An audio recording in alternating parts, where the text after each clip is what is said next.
আপনারা এখন দেখবেন শ্যামনগরের জামায়াতের মনোনীত প্রার্থী গাজী নজরুল ইসলাম স্যারের সাক্ষাৎকার। আসসালামু আলাইকুম, ভালো আছেন? ওয়ালাইকুম আসসালাম ওয়া রাহমাতুল্লাহ। আলহামদুলিল্লাহ, আল্লাহর রহমতে ভালো আছি। শ্যামনগর থেকে নির্বাচন করার পেছনে আপনার মূল লক্ষ্য কি? শ্যামনগর দীর্ঘদিন অবহেলিত, এই অবস্থার টেকসই পরিবর্তন করা।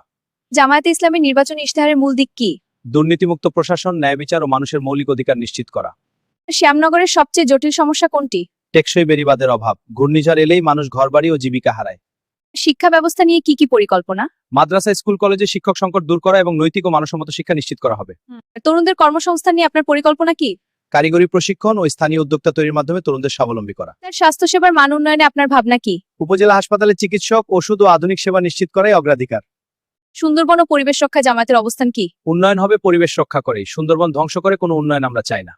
আমাদের গাবুরার জন্য কি কি পরিকল্পনা আছে? আমি জানি গাবুরার প্রধান সমস্যা পানি ও যাতায়াত ব্যবস্থা, আমি সেটা সমাধানে কাজ করব।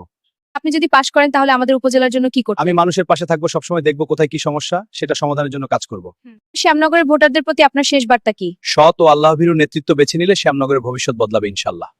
স্যার, আমরা আশা করি আপনার কথাগুলো মানুষের কাছে পৌঁছাবে। ইনশাআল্লাহ, আল্লাহ যেন আমাদের সবাইকে সঠিক সিদ্ধান্ত নেওয়ার তৌফিক দেন।